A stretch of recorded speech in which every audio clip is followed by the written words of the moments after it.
leur mariage début 2024, l'alliance entre Red et Nikon a fait naître beaucoup d'espoir quant à l'arrivée prochaine d'une caméra qui intégrerait à la fois le savoir-faire de Red en matière de science des couleurs et celui de Nikon en matière de fabrication de boîtiers compacts et ergonomiques.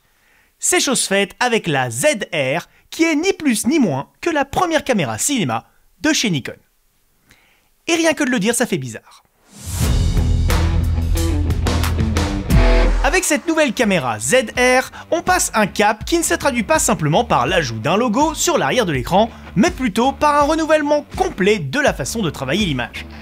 On parle là d'un véritable ADN cinéma, pas d'un boîtier photo qui fait de la vidéo, comme on peut en voir un peu partout aujourd'hui. Mais ne vous laissez pas duper par son petit gabarit, car certes cette Nikon ZR ne pèse que 540 grammes à nu, mais elle embarque un capteur semi-empilé 6K plein format, stabilisé sur 5 axes et avec un double isonatif de 800 et 6400 pour couvrir un maximum de situations lumineuses. Et d'ailleurs, tout ça avec une dynamique annoncée de 14 diaph en log. Et parlons-en du log, car au-delà du classique HLG et du N-Log qu'on s'attend logiquement à retrouver dans une caméra Nikon, on y trouve également le fameux log 3G10 de Red pour un roll-off des hautes lumières plus doux, une meilleure tenue des ombres et logiquement une dynamique boostée puisqu'on passe alors à 15 diaph.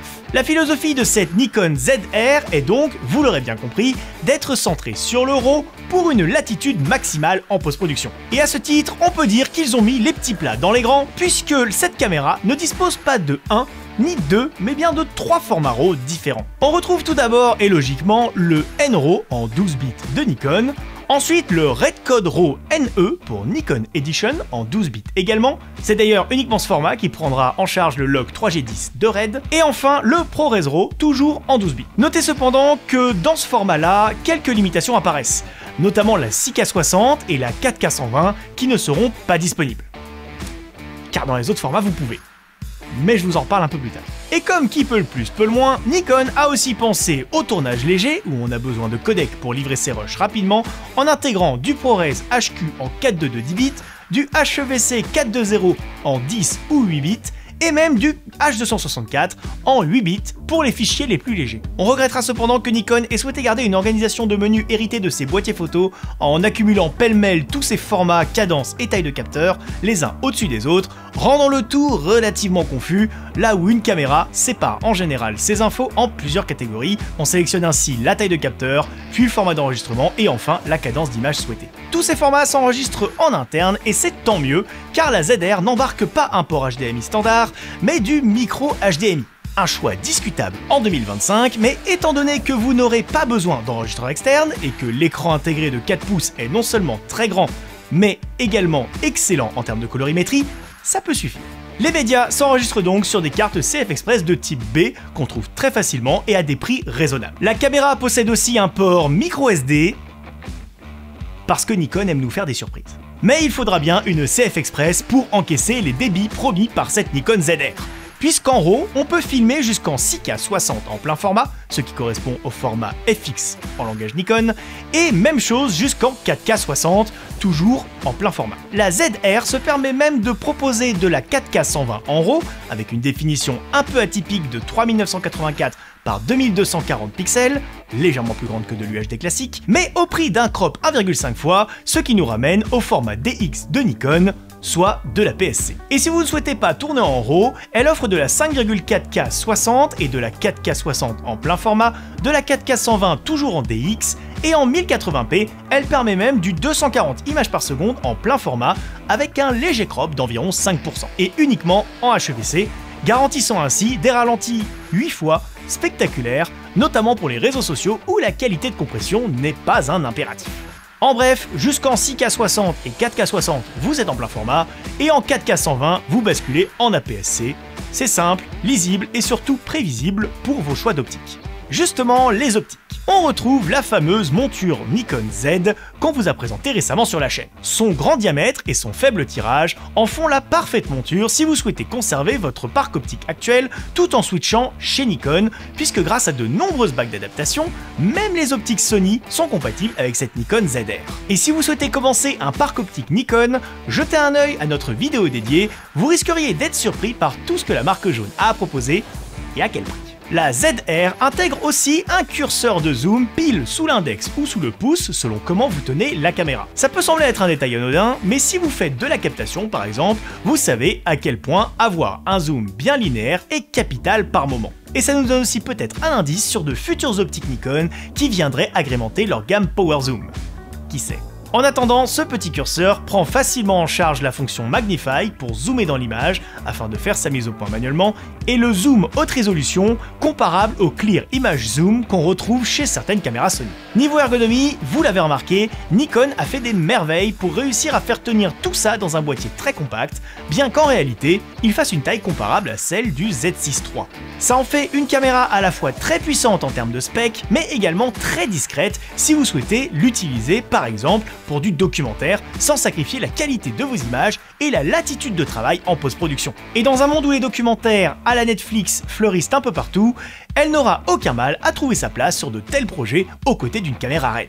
Et une autre fonctionnalité très prisée des créateurs de documentaires, c'est l'audio en 32 bits à virgule flottante pour limiter les risques de saturation et garder un maximum de marge de manœuvre lors du montage et du mixage. Et bien Nikon l'a intégré en natif dans cette nouvelle caméra.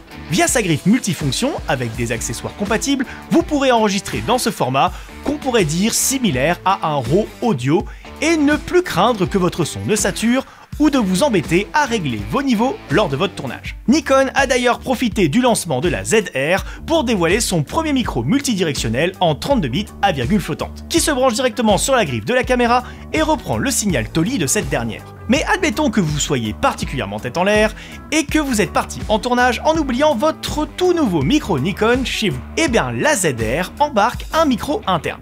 Jusque-là, rien d'excitant, toutes les caméras du marché ont un micro témoin. Mais là où Nikon se démarque, c'est qu'ils ont fait un partenariat avec Nokia et leur technologie Ozo Audio qui équipe déjà bon nombre de smartphones premium et permet d'orienter son micro interne vers l'avant, l'arrière, en omni ou en binaural, comme s'il s'agissait d'un micro multidirectionnel. Et tout ça en 32 bits à virgule flottante. Son écran de 4 pouces, énorme comparé à la concurrence, est très lumineux avec jusqu'à 1000 nits en DCI-P3 et bien défini pour être sûr de ne pas louper sa mise au point, ce qui compense largement l'absence de viseur électronique. La luminosité s'ajuste d'ailleurs facilement, on a pu le tester en extérieur en plein soleil et l'écran reste très lisible. C'est d'ailleurs un des gros points forts de cette caméra. Et qui dit grand écran lumineux dans un petit boîtier qui, vous l'avez sûrement remarqué, ne possède aucun système de ventilation, pose forcément l'épineuse question de la surchauffe. C'est sans vous mentir la première chose à laquelle on a pensé quand on a découvert ce boîtier. Et sur ce point, Nikon se veut rassurant. En effet, la marque possède une certaine expérience avec sa gamme Z6, qui sont des boîtiers dédiés à la vidéo sans système de ventilation et qui pourtant ne sont pas réputés pour leur surchauffe, contrairement à d'autres de leurs concurrents. Nikon promet ainsi de pouvoir filmer jusqu'à 2 heures sans surchauffe, c'est-à-dire plus que l'autonomie complète d'une batterie EN-EL15. Notez à ce propos, si vous n'êtes pas familier des batteries Nikon, qu'il existe 3 types de EN-EL15. Les 3 partagent le même gabarit et sont compatibles avec l'ensemble des boîtiers pro de Nikon.